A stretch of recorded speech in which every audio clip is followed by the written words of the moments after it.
Have you ever wondered why quitting a substance is so incredibly difficult, and why it is never just a simple matter of willpower? Today we are breaking down the exact science of substance dependence, specifically looking at the fascinating divide between physiological and psychological addiction. If you find this breakdown helpful, make sure to hit that like button and subscribe to the channel for more neuroscience explained simply.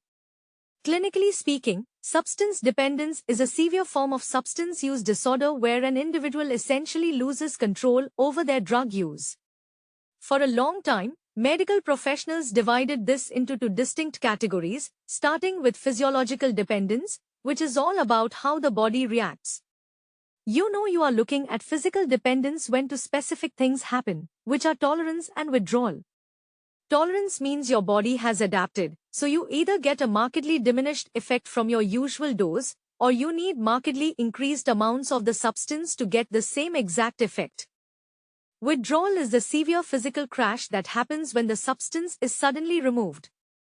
For example, opioid withdrawal causes what doctors call a noradrenergic storm from a specific part of the brain called the locus coeruleus. This storm results in intense physical symptoms like rapid heart rate, high blood pressure, and severe gooseflesh. All of this happens because of neuroadaptation. Your brain is desperately trying to maintain a normal baseline, or homeostasis, despite the constant flood of a drug, so when you suddenly take that drug away, the brain's chemistry goes into massive overdrive. But then we have the entirely different side of the equation, which is psychological dependence. This relates to the mind, focusing on the motivational and behavioral aspects of addiction where obtaining the drug becomes the single dominant goal in a person's life. This phase is driven by intense cravings, which are strong and often completely irresistible urges to use the substance. What is crazy is that these cravings are highly reactive to environmental cues. Just seeing drug-related paraphernalia can instantly trigger physical responses like shaking or pupil dilation. Psychological dependence completely hijacks behavioral control. An individual will end up spending a massive amount of their time getting, using, or recovering from the substance, and because of this, they end up giving up incredibly important social, occupational, and recreational activities. They experience a clear, undeniable compulsion to use, even when they are fully aware that it is completely irrational and they are actively trying to stop. Now, while we used to strictly separate the physical body from the psychological mind, modern neuroscience has completely blurred these lines. Thanks to advanced brain imaging techniques like fMRI and PET scans, we now know that drugs once thought to only cause psychological dependence, like certain stimulants, actually cause very real, measurable physiological changes in the brain circuits that control your mood, your sleep, and your daily activity.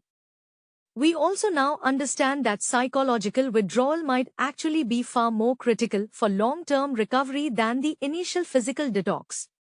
To give you an example, patients who become physically dependent on medical opiates for severe injuries often experience absolutely zero mental cravings once their underlying physical pain is finally resolved.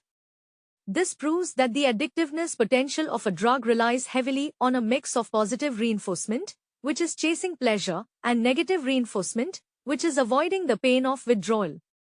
Because the science is so deeply intertwined, modern treatment regimens have to tackle both sides simultaneously. Doctors use medically assisted detoxification to suppress that dangerous physical storm in the body, while using specialized behavioral therapies and motivational interviewing to help the patient manage those deep psychological cravings and triggers.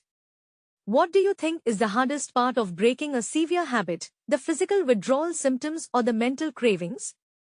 Let me know your thoughts down in the comments, and do not forget to share this video with someone who might need to hear it.